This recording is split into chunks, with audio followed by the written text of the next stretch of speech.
to the potential threat after Russia sieged that nuclear plant in Ukraine. And we're joined now tonight by Ed McGinnis, who is the former acting assistant secretary of nuclear energy for the Energy Department. Ed, we appreciate your time. Thank you for being here.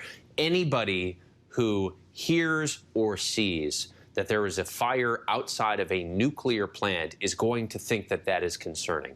But not everybody knows a lot about nuclear power or the threat or what fires can do. You have expert knowledge on that. So my question to you simply is, with Russian forces now in control of this facility, what are the gravest dangers that you see?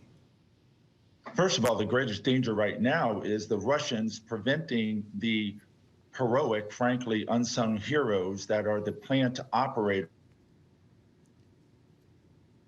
that chose to risk their lives to stay at that plant for the sake of their countrymen and to ensure that they have full unfettered access to the plant, to be able to manage the plant as they know. They're expert. I have spent years in Ukraine. I've personally visited Zaporizhia and led U.S. assistance with that plant to make it as safe as possible. So they need to provide all the support necessary for those plant operators who are in, frankly, great duress.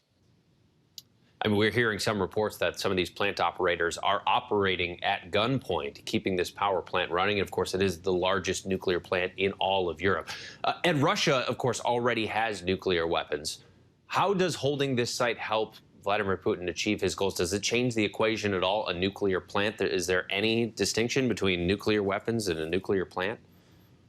Well, there's great distinction between nuclear weapons and nuclear plant. Nuclear plants for peaceful generation of electricity and also vital electricity.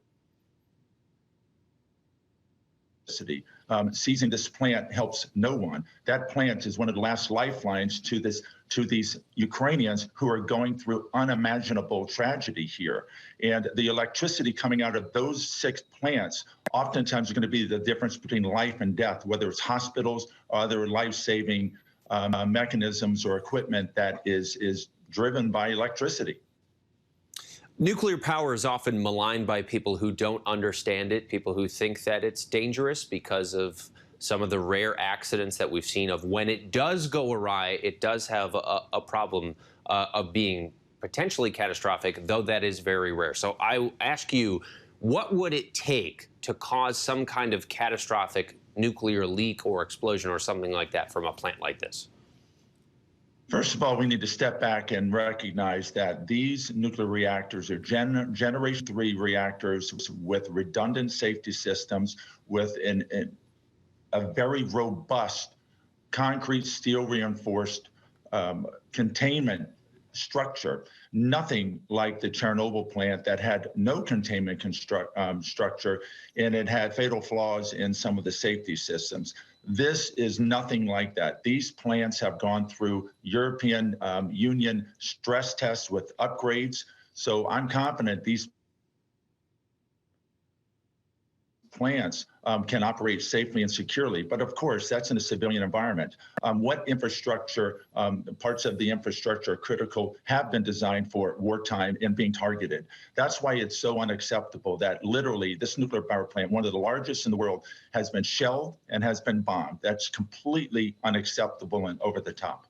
And I do think a lot of those safety standards that this plant has been built to has been because of the Chernobyl disaster that we had in the past, if I'm incorrect. It sounds that, just to be very clear to people, because there is this common misunderstanding in the general public of nuclear, that we associate nuclear power plants with nuclear weapons, that people think that this is about nuclear weaponry when this is happening.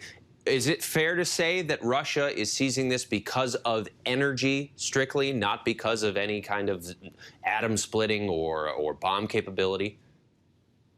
At best, it would be for energy and geostrategic issues, but frankly, it's completely illogical, and it really makes no sense. It's counterproductive. If he really cared about the citizens of Ukraine, he would not put them in harm's way by bombing a nuclear power plant, period. All right, Ed McGinnis, we appreciate your time. Thanks for speaking with us tonight. My pleasure. Hi, everyone. George Stephanopoulos here. Thanks for checking out the ABC News YouTube channel. If you'd like to get more videos, show highlights, and watch live event coverage, click on the right over here to subscribe to our channel. And don't forget to download the ABC News app for breaking news alerts. Thanks for watching.